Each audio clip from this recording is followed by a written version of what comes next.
H M P we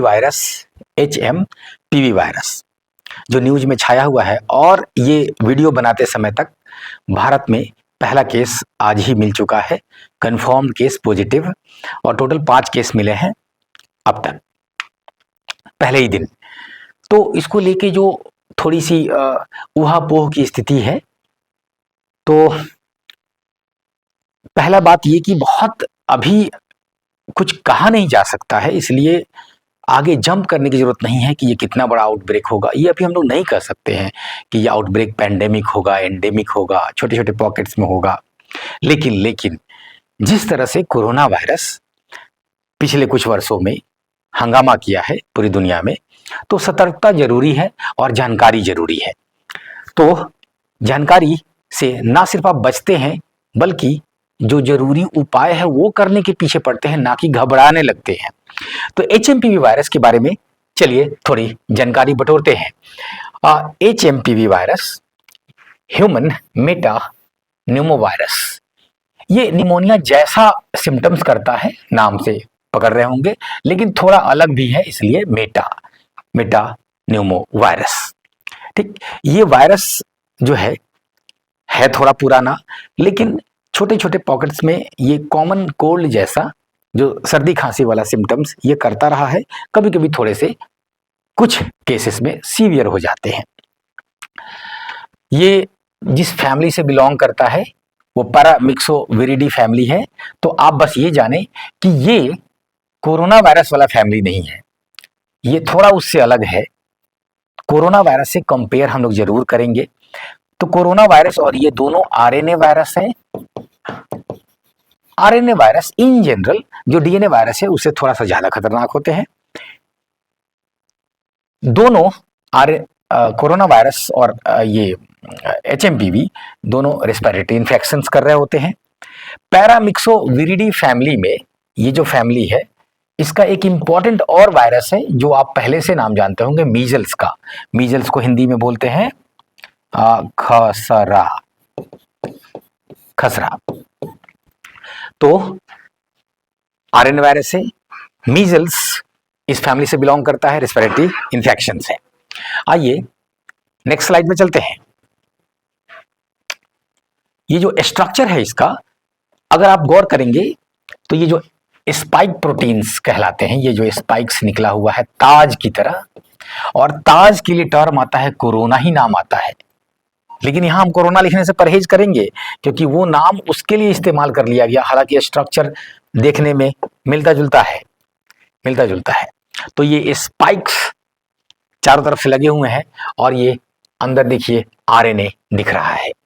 तो envelope होगा lipid का इन्वेलप से आपको क्या फायदा है जानने में कि लिपिड जो है साबुन से अगर आप धोते रहते हैं हाथ वगैरह तो लिपिड तुरंत गल जाता है। थोड़ा सा 15-20 सेकंड का समय देना है, तो ये लिपिड गल जाएगा, ये तुरंत वायरस डिस्ट्रॉय हो जाता है अगर आप तुरंत हाथ को धोते हैं तो। हाँ, क्लोजली रिलेटेड है, उसी फैमिली से आते हैं कौन, आरएसवी और मीजल्स ध्यान रखना है।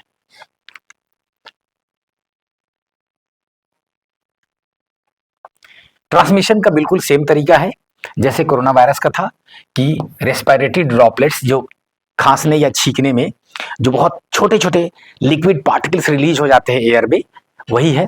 तो मतलब क्लोज कॉन्टैक्ट वाली सिचुएशन होगी, इस्तेमाल की हुई चीजें से को टच करने से होगी, तौलिया, दरवाजे के हैंडल, इस तरह के इन्फेक्शन से ड्रॉपलेट्स जहां जहां भी रह सकता है वो सब चीजें होंगी।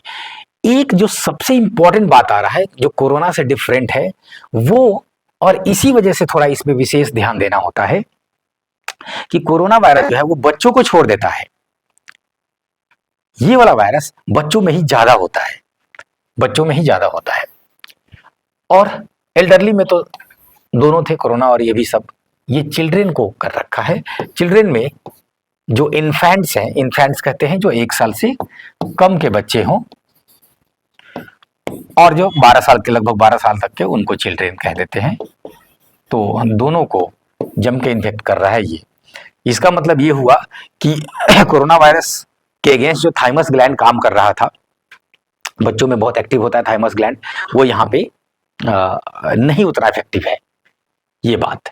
और इम्यूनो कॉम्प्रोमाइज जिसका पहले ही से इम्यूनिटी ही प्रतिरोध क्षमता ही कम है, उनको तो ऐसे ही बहुत सारी बीमारियां होती रहती है, तो ये भी होगा। और इसका ठंडे के दिनों में सीजनल पिक्स है।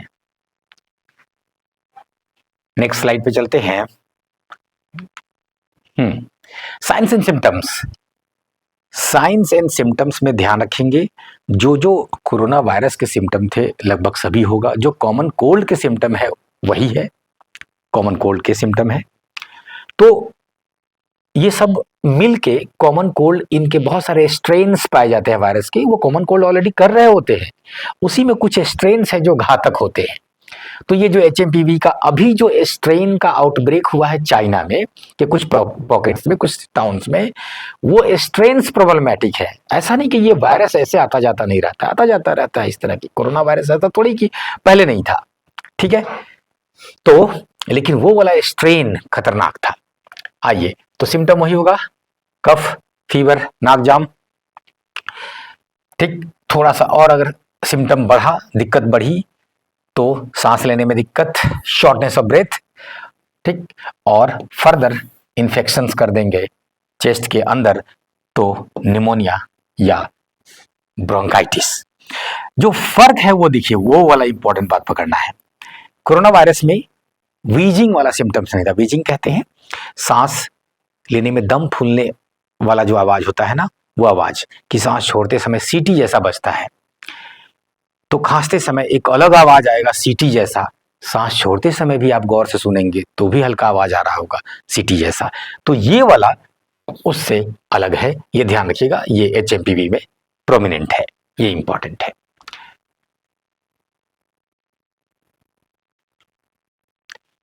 डायग्नोसिस, ट्रीटमेंट सब कुछ वैसे ही है, ठीक।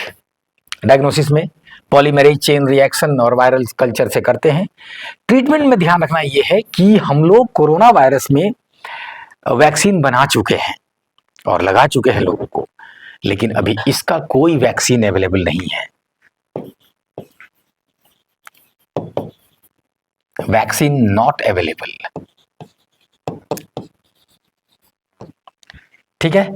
और जब वैक्सीन अवेलेबल नहीं है, कोई दवाई अवेलेबल नहीं है, तो करना क्या होता है, तो जो नॉर्मल वायरस के इन्फेक्शंस में करते हैं कि सही से उसके शरीर में पानी बना रहे, हाइड्रेशन कीजिए, पानी पिलाइए, ORS पिलाइए।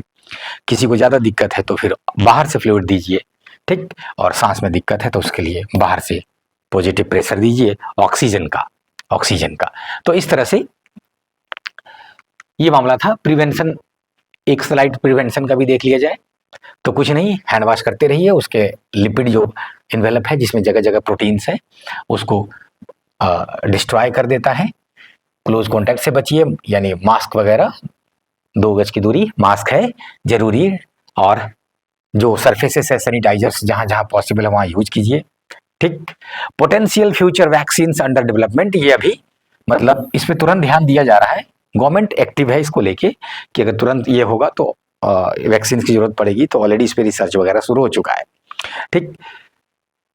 तो अंत में ये कि घबराने वाली बात तो नहीं है अभी, लेकिन सतर्क रहने वाली बात है, सतर्क रहने वाली बात। क्योंकि कोरोना वायरस भी शुरू में उसको भी हल्का फुल्का मजाक में ही लिया गया था, तो इसलिए हम लोग नहीं कह सकते हैं आगे क्या होगा, लेकिन सतर्क होके चला जाए, जो प्रिवेंशन है वो लिया जाए। बच्चों का विशेष ध्यान रखा जाए इसमें, क्योंकि ये कोरोना वायरस से अलग है मामला इसमें कि बच्चे इन्फेक्ट हो रहे हैं ज़्यादा। इनफैक्ट अभी जो ज़्यादा डिटेक्ट हुआ है बच्चे में ही, पहला केस जो डिटेक्ट हुआ है बेंगलोर में, वो 8 महीने के बच्चे में है। तो ये सब चीज़ें हैं, ध्यान देना। हम आगे का नहीं जानते हैं। उम्मीद अच्छा ही करेंगे कि ये छोटा सा उस तरह का ही आउटब्रेक रहे, सर्दी खांसी जैसा, और गायब हो जाए। तो इसी तरह के इन्फॉर्मेटिव वीडियो के साथ फिर से मिलते हैं। तब तक के लिए thank you and bye bye.